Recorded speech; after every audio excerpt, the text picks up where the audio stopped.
Kış aylarının artmasıyla beraber toplumda yine kış bitkilerine olan yoğun ilgi artmış durumda. Özellikle korona süreciyle beraber toplumda enfeksiyonel hastalıkların tedavisinde doğal bitkileri kullanma oranı gitgide arttı.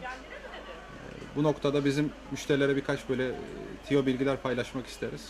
Mesela kesinlikle ortamlarını ada çayı, üzerlik veya kekikle tütsülemelerini, imkan bulabiliyorlarsa gece yatmadan ada çayı, lavanta veya bir elma sirkesiyle hem burundan bir sefer çekerek hem de boğaz bölgesine gargara yaparlarsa bütün üst solunumlarını gün içerisinde orada yaşam ortamı bulmuş bakterileri yok etme imkanı bulacaklardır.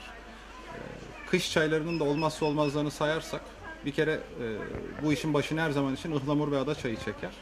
Ihlamur ve ada çayı ile beraber toplumda en karşılık bulmuş bitkiler hatmi, papatya, tarçın, özellikle zencefil, zerdeçal, karanfil.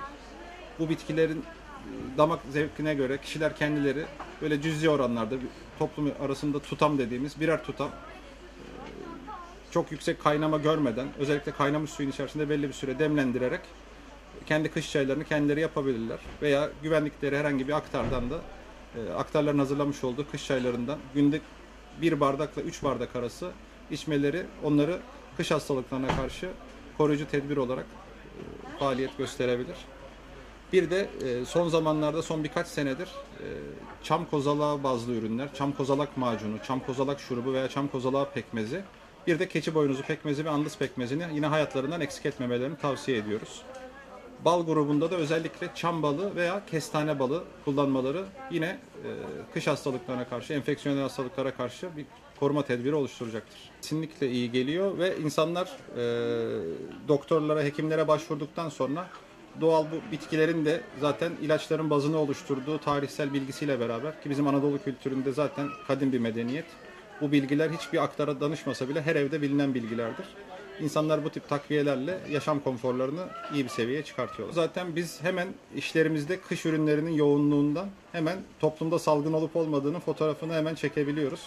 Bir hafta içerisinde hemen böyle birkaç günde kış çayı, ıhlamur satışları, karışık kış çayı satışlarının artmasıyla beraber hemen salgın olduğunu anlıyoruz. Son günlerde biraz kar yağışının olması bu anlamda aslında kültürümüzde fayda olarak bilinir. Mikrobun kırılması gibi bir halk tabiriyle karşılanır bizde. Ama yaklaşık böyle son bir aydır bu ürünlere talep oldukça artmış durumda. Sebebi de salgın neticesinde hatta sanırım domuz gribinin bir formu influenza olarak ama onun farklı bir varyasyonu şu an aktif. Ve insanlar birkaç hafta kendilerine gelemediklerini, çok ciddi eklem ağrısı çektiklerini, hekimlere başvurdukları ilaçların yanına da böyle doğal takviyelerle daha kısa sürede sosyal yaşama, iş hayatına dönmek için aktarlara başvuruyorlar.